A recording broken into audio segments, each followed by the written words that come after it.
आप सभी को मेरा नमस्कार। मैं हूं नन्हे पहलवान और आप देख रहे हैं बाबा की खरी खोटी। बाबा रामदास जी, जय श्री राम। जय श्री राम। जय बाबा श्री राम। रामदास जी, आज योगेश्वर दत्त पहलवान जी ने एक ट्वीट किया, एक पोस्ट, फेसबुक पोस्ट डाली है। वो आपको मैं पढ़ के सुना देता हूँ। उन्होंने अपनी फोटो लगा रखी है, बड़े स्मार्ट लग रहे हैं व्हाइट कपड़ों में। नीच व्यक्ति वह होता है जो प्रतिष्ठा पाने के बाद सबसे पहले उसी व्यक्ति को नष्ट करने की कोशिश करता है जिसकी मदद से वह बड़ा बनता है। मतलब उसको डिस्ट्रॉय कर दो जिसकी हेल्प से तुम अपने सारी पीक्स को अचीव किए। ये पोस्ट किसके बारे में लिखी गई है तो हमें आप सब सारी दुनिया को पता है, रेसलिंग जगत को तो पता ही। नहीं, ये पोस्ट कई कई लोगों के लिए लिखी हो सकती है। हाँ, 2-3 लोगों के लिए। मेरे को तो लगता है कि ये पोस्ट ये कि जिस सीढ़ी पे चढ़े सबसे पहले उसी सीढ़ी को काटना है, ये काम तो बजरंग पूनिया ने खुद योगेश्वर दत्त के साथ किया। जी। भाई योगेश्वर दत्त को बजरंग पूनिया को बजरंग पूनिया बनाने में योगेश्वर दत्त का बहुत बड़ा रोल है। 99% रोल। और योगेश्वर दत्त जी ने जिस स्टेज पर सपोर्ट किया बजरंग को, जी।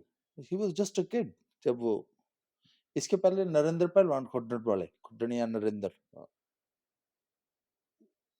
छारा के उस अखाड़े से, वीरेंद्र कोसाब के अखाड़े से उसको छत्रसाल स्टेडियम लेके आना और उसको बचपन में सपोर्ट करना, हर किस्म का सपोर्ट, डाइट से लेके मॉरल सपोर्ट से लेके बच्चों को, छोटे बच्चों को अखाड़े में बड़ी दिक्कतें आती हैं शुरू में, उस वक्त एक बच्चे को प्रोटेक्ट करना, तो नरेंद्र पहलवान का बहुत बड़ा रोल है। और नहीं, जैसे अपने बच्चे को रखा जाता है, अपने हाँ, छोटे भाई को, अपने छोटे भाई एकदम वैसे रखा। हाँ। और वही काम योगेश्वर पहलवान जी ने भी बजरंग के साथ किया, सेम वही ट्रीटमेंट कि जैसे अपने एकदम स्टूडेंट को, प्रोटेजी को, छोटे भाई को, अपने खुद के बेटे को, भतीजे को रखा जाता है।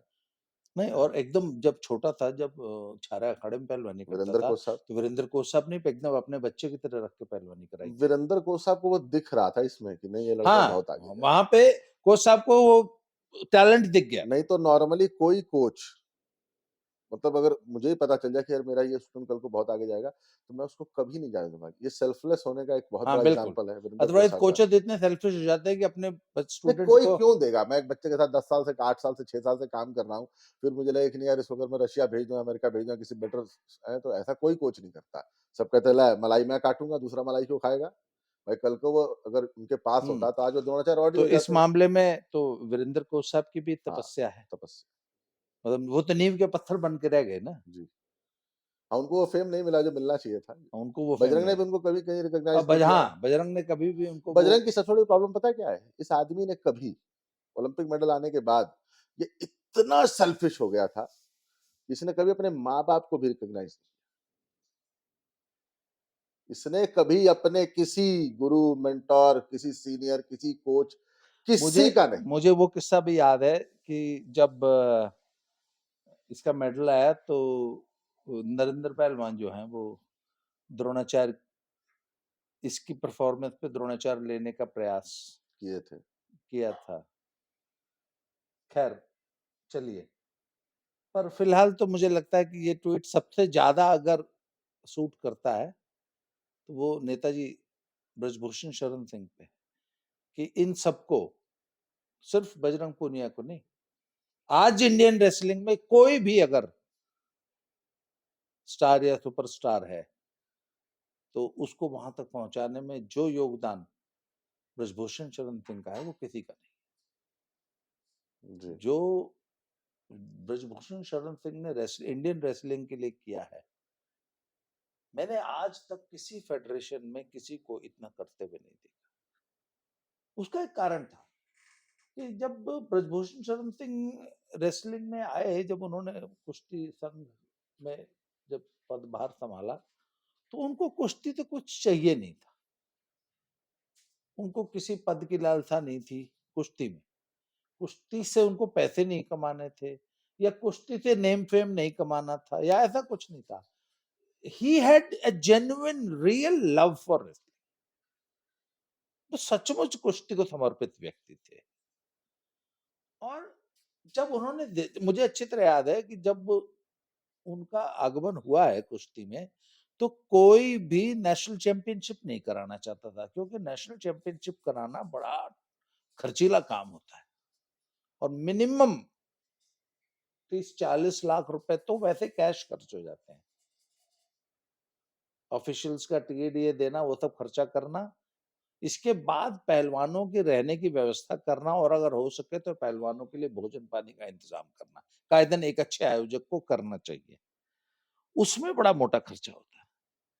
तो मुझे याद है कि कोई भी व्यक्ति, कोई भी जो स्टेट यूनिट है, वो नेशनल नहीं कराना चाहती थी। तो नेताजी ने बोला ठीक है मेरे यहाँ होगी, और मुझे याद है कि एक-एक साल में 4-4 5-5 टूर्नामेंट नंदिनी नगर होते थे। और जब मुझे याद है, जब मैं पहली बार नंदिनी नगर का एक टूर्नामेंट एज़ ऑफिशियल मैं पार्टिसिपेट करने गया था, तो अंतिम दिन नेताजी अपने घर पे विष्णुपुर में अंतिम दिन एक डिनर दिया करते थे। हुँ।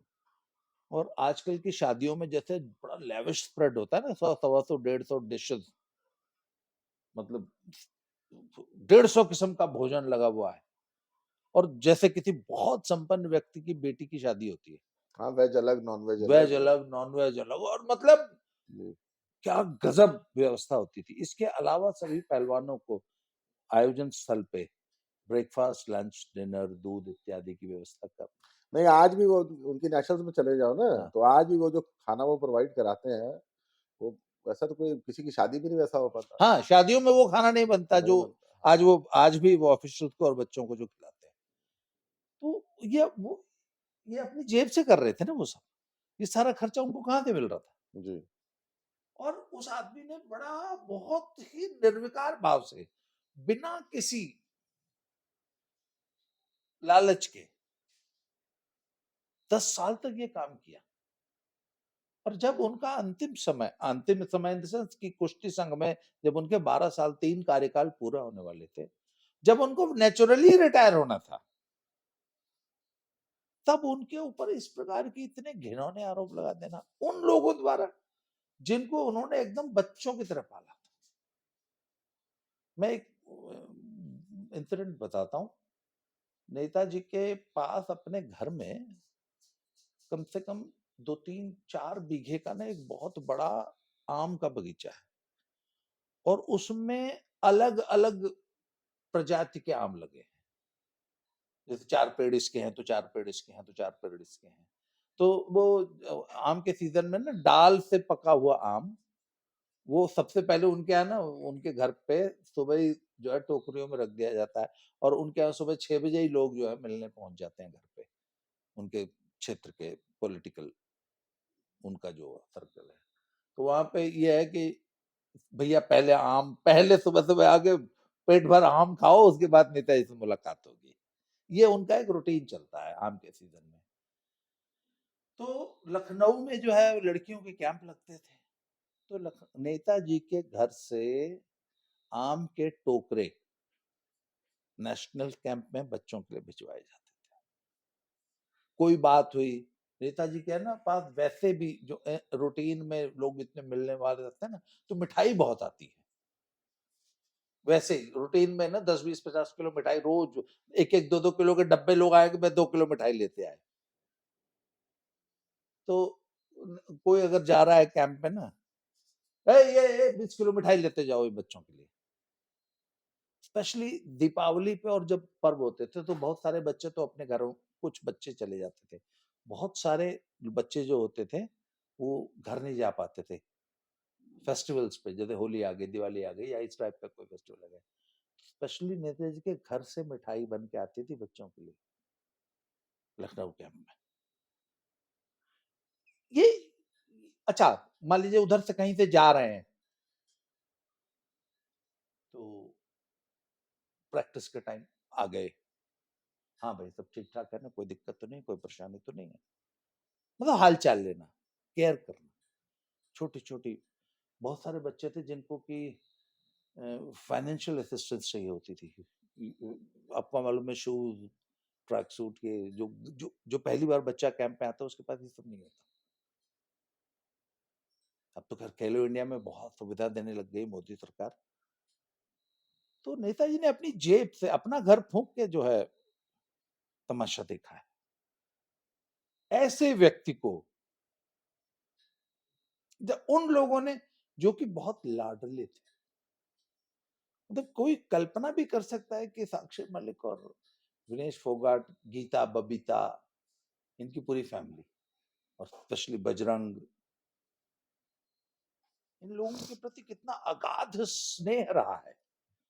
योगेश्वर दत्त या सुशील पहलवान जी या और जितने भी हमारे इंटरनेशनल रेसलर्स रहे 10-12 साल,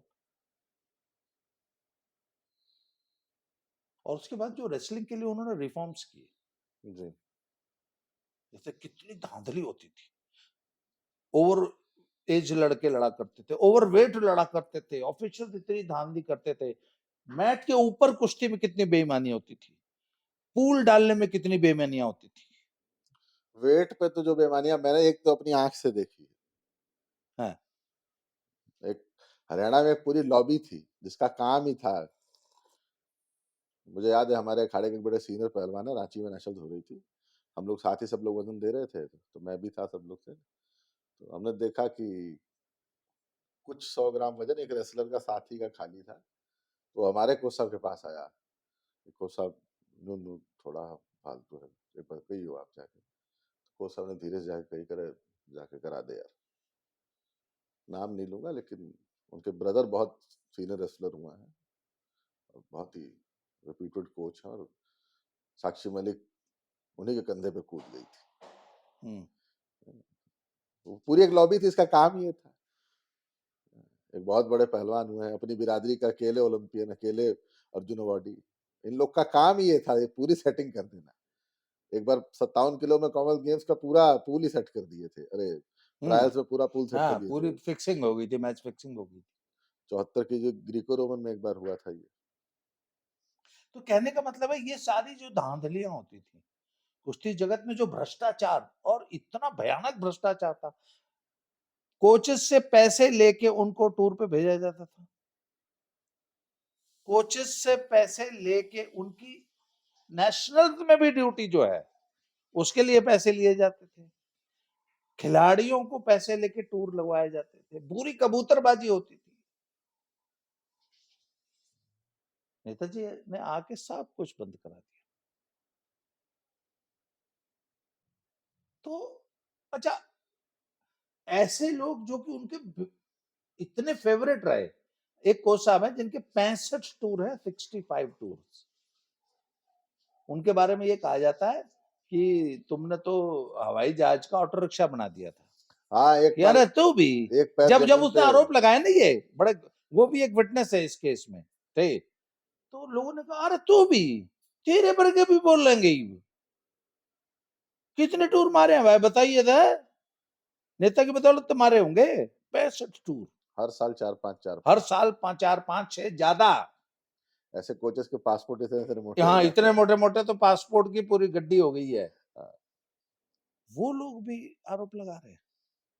अच्छा, जो खुद बेहद करप्ट रहे अपने जीवन में, हम्म, तो भैया ये अगर नीचता की पराकाष्ठा। पराकाष्ठा अगर एक की नहीं, 50 लोगों की। अच्छा, एक चीज और नहीं, बताइए। उसमें बलाली फैमिली, हाँ हाँ, बलाली पूरी फैमिली, उस पूरी फैमिली में एक लड़की है सबसे छोटी जो उनकी बहन है, ऋतु मलिक, नाम सिर्फ में। वो नहीं दिखी, लेकिन बाकी सारे, पूरी फैमिली, पूरी बलाली फैमिली। एक चीज और होती है ना,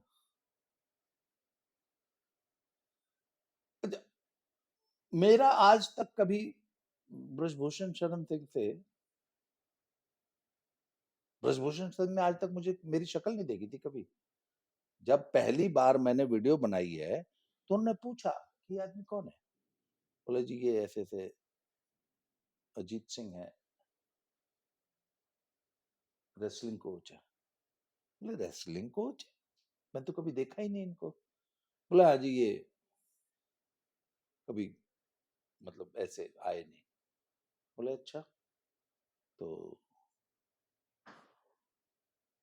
हम तो कभी आज तक कभी कोई फेवर मांगने या जी हजूरी करने या ऐसा करने कभी गए नहीं, जी। और हमारा कोई इंटरेस्ट था ही नहीं। पर जब मैंने देखा कि यार एक व्यक्ति पे ये तो झूठे आरोप लगाए जा रहे हैं। मुझे याद है जब 19 तारीख को सुबह धरना शुरू हुआ, तो सारा दिन तो पहले तो मैं वॉच करता रहा, मैं अपने सूत्रों से पता लगाता रहा कि आखिर एक्चुअली स्टोरी क्या है? ये क्यों? ये आरोप क्यों लग रहा है? मैंने कहा आरोप तो झूठे हैं, आरोप क्यों लग रहे हैं? तो जब मैंने पता लगाया, अरे मैंने कहा यार ये तो बहुत ही घटिया और नीच कर्म हो रहा है, धत्कर्म हो रहा है। एक व्यक्ति के चरित्र पे लांछन लगाए जा रहे हैं। तो उस वक़्त मैं ये एक्सपेक्ट करता था कि कुश्ती में हज़ारों लोग विरोध करेंगे। विरोध करेंगे और खड़े हो जाएँगे और सच्चाई के साथ खड़े हो जाएँगे। आई एम सॉरी टू से कि जिन लोगों को बोलना चाहिए था, कोई नहीं बोला। तो उसके परिणाम खुद वही लोग झेल रहे हैं। पिछले 2 साल से कोई नेशनल्स नहीं, कोई कोचिंग कैंप नहीं। लोगों को लगता है ना कि हम लोग इतना कोचिंग कैंप पे इतना वो क्यों करते हैं? कोचिंग कैंप से ही पहलवानी होती है भाई। नहीं, उसका एक और सबसे बड़ा कारण है। कोचिंग कैंप में पर डे एक रेसलर पे 1000, 1500, 2000 रुपए की डाइट खर्च होती है। डाइट इतनी होती है। भोजन इतने वैरायटी का और इतना अच्छा है। टॉप के फिजियो, टॉप के डॉक्टर्स, टॉप के मतलब सारा टॉप का साई का जितना है, सारा ऑफिशियल, विदेशी कोच, विदेशी डॉक्टर्स। एसी कमरों में रहना, हाँ, recovery, load and recovery, diet management, उसके बाद जो psychology, you are practising with the top talent of the country. जब कोचिंग कैंप का एक और बहुत फायदा होता है, जो डिसिप्लिन लाइफ हो जाती है ना, कि आपको सुबह 5 बजे उठ के अखाड़े जाना ही है, बीमार हो तब भी जाना है, और फॉलन में पहुंचना ही है, फॉल लाइनअप इन में में पहुंचना है। सुबह पहुंचना ही पहुंचना है।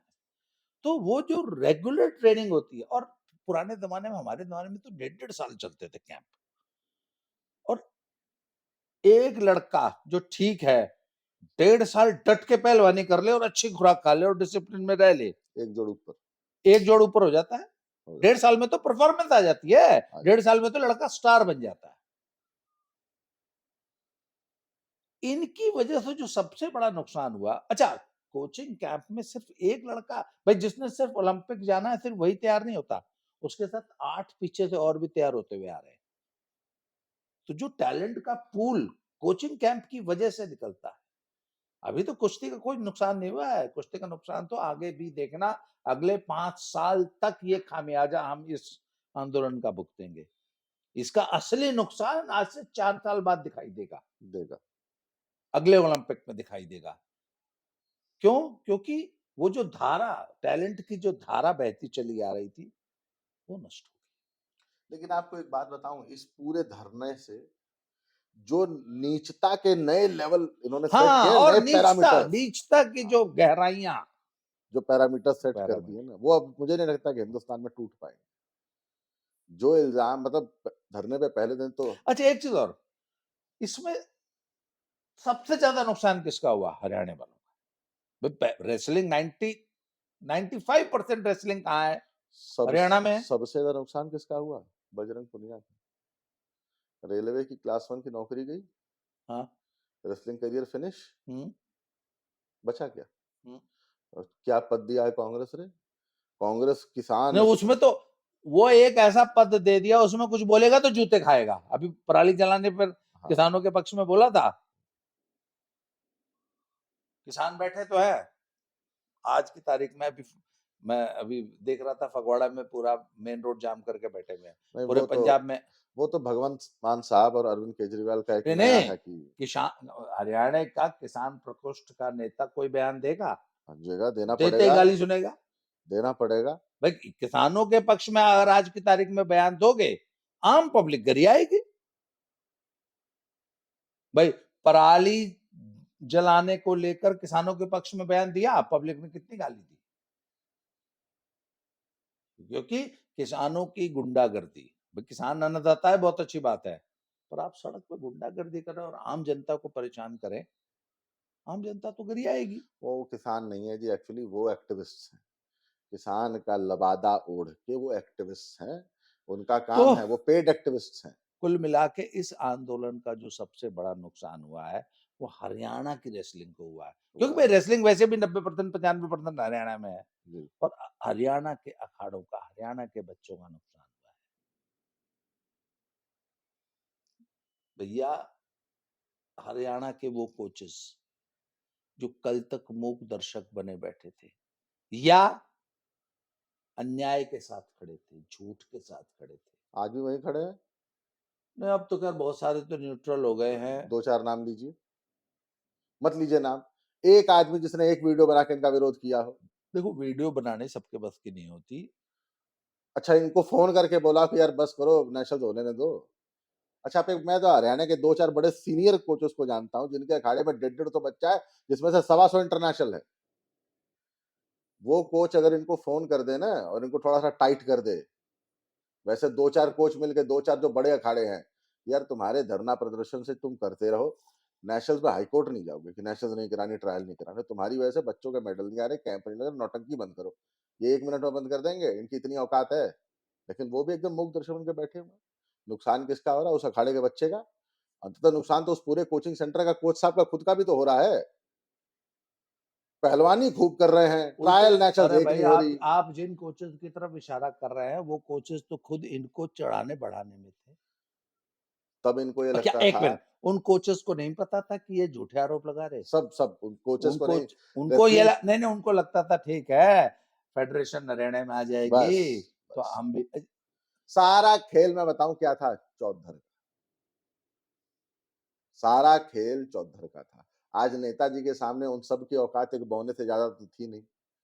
हिम्मत नहीं थी नेताजी से कोई गलत बात कर लें। पर जो रेसलर था, जो रेसलिंग जगत का सही आदमी था, उसकी तो बहुत इज्जत थी, सम्मान था, मान था, सब कुछ नहीं था। ठीक है, आज तक कभी नेताजी ने कभी किसी का तू तड़ाक नहीं कहा। 1-2 छोटे-मोटे इंसिडेंट हुए हैं। वो तो जो वो तो इनडिसिप्लिन हाँ, लोग थे या जो उनके साथ हुए। बदमाश थे उनके नहीं, साथ। आप एक बात बताइए ना, मैं बताऊँ उस धरने पे तो पहलवानों को तो प्रेशर कर के बुलाया गया।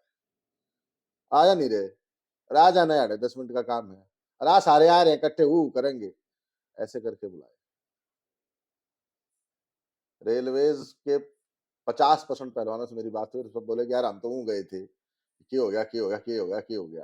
बोले हमने थोड़ी बेरा था कि ये लगा देंगे, ये शोषण कर दिया गया, कर दिया। अच्छा बजरंग पुनिया और विनेश फोगाट से एक सवाल पूछूंगा। अरे भैया वो 1000 लड़कियां कहाँ हैं? कहाँ चली गई? गायब हो गई?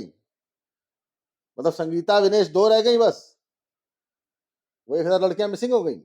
नहीं तो वो तो हमने तो पहले दिन से कहता था कि ये बलाली परिवार की लड़ाई है।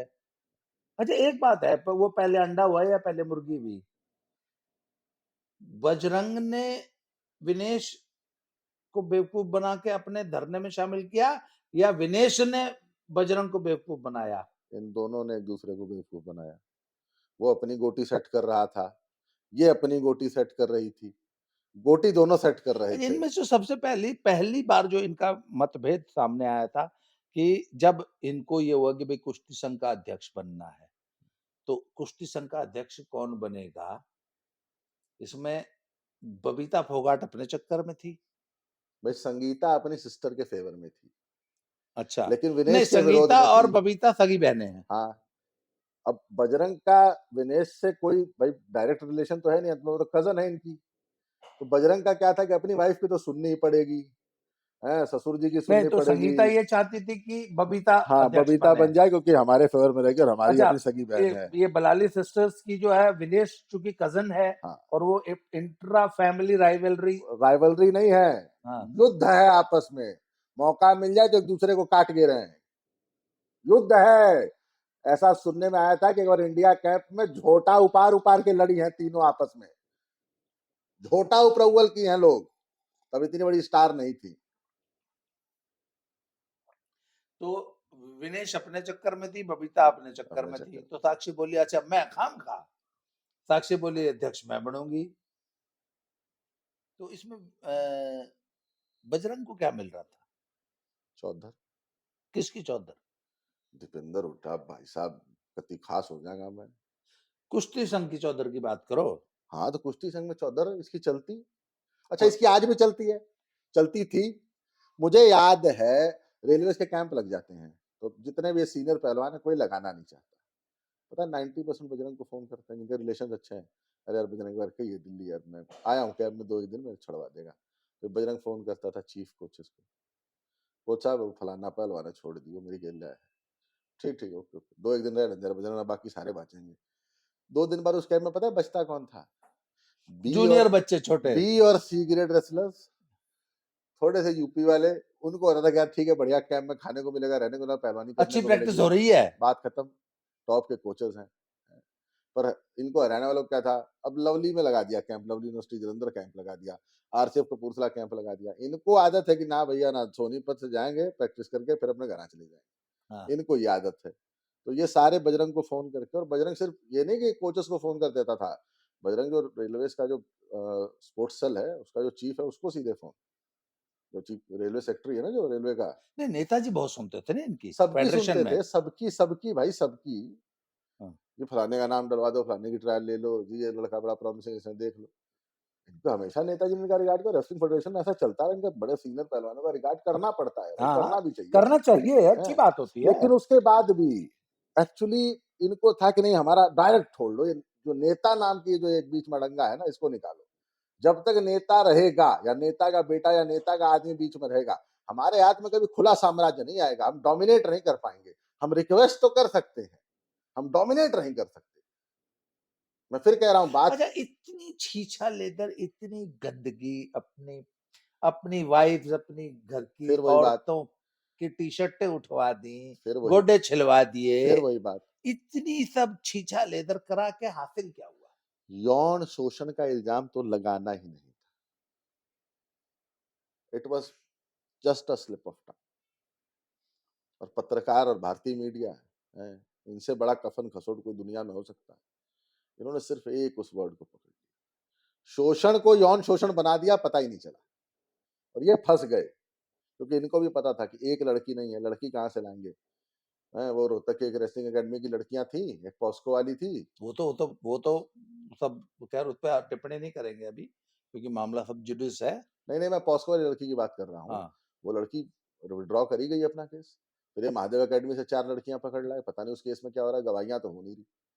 एक कोच साहब जो 65 टूर वाले हैं वो पता है लौट गए एकदम।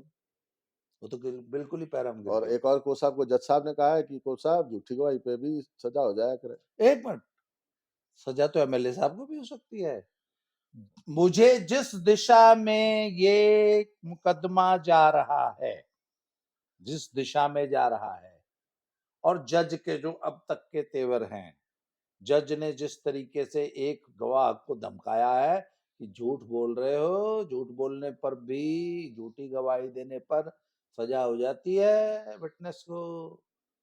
तो भैया एक कंप्लेनेंट ने तो सरेआम झूठ बोल रखा है विद डिजिटल एविडेंस कि उस दिन कंप्लेनेंट स्पॉट पे मौजूद ही नहीं था जब आपने आरोप लगाए हैं। तो अगर और अगर एक्यूज्ड मौजूद नहीं था। हाँ, एक्यूज जो है मौके पे मौजूद ही नहीं था। तो यदि नेताजी अड़ गए और नेताजी ने ठान लिया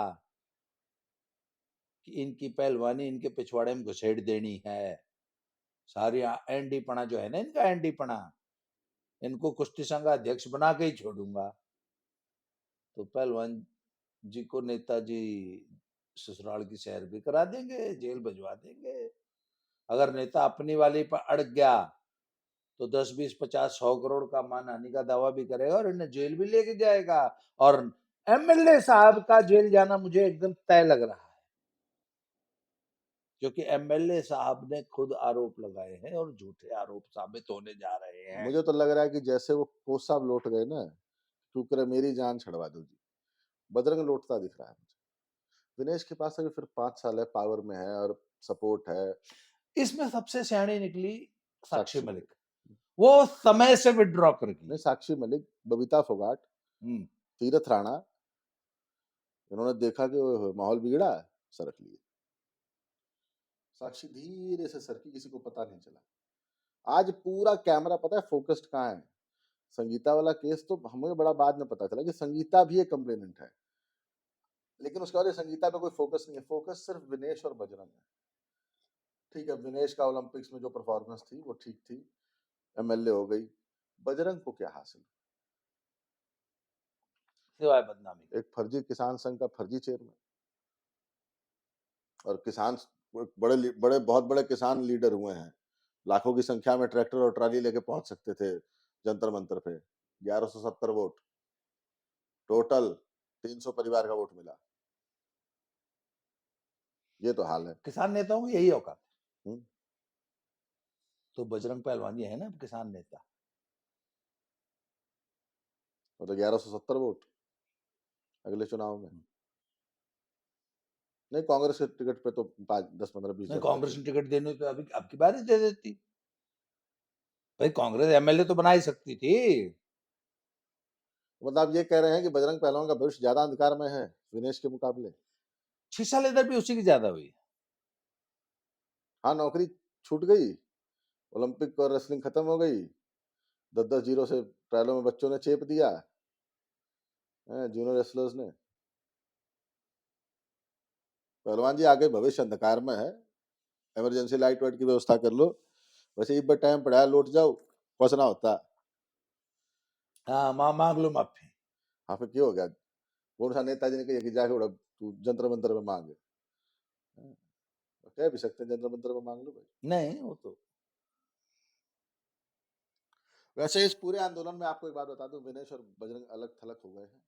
कोई मॉरल सपोर्ट नहीं, कोई फिजिकल सपोर्ट नहीं, कोई फाइनेंशियल सपोर्ट नहीं। कोई पॉलिटिकल सपोर्ट नहीं। नहीं, अभी दीपेंद्र हुड्डा कांग्रेस का थोड़ा सपोर्ट रहेगा। क्या सपोर्ट रहेगा? क्या? पहले तो दीपेंद्र हुड्डा के पास खुद के लिए सपोर्ट है। आज की तारीख में क्या? हाँ, बात सही है कि दीपेंद्र हुड्डा का खुद का ही बड़ा बुरा समय चल रहा है बेचारे हाँ, का। बस तगड़ा है, आगे तो दूध डोली, सीधा डोली से दूध पी हाँ, लिया आज डोली तो। कई डोली दूध पी गया। वैसे दीपेंद्र हुड्डा के बारे में बता दो, वो दूध की डोली हरागी चुनाव, और कुछ नहीं। दूध की डोली चुनाव हरवाई। कुल तो मिला के मुझे एमएलए साहब जेल जाती दिख रही है। मुझे भी लग रहा है, जिस हिसाब से केस, जिस रुख, जिस और केस का रुख है, उसमें तो भविष्य बहुत अंधकार में है। इसी के साथ बाबा जी इस चर्चा को विराम देते हैं। जय श्री राम। जय श्री राम।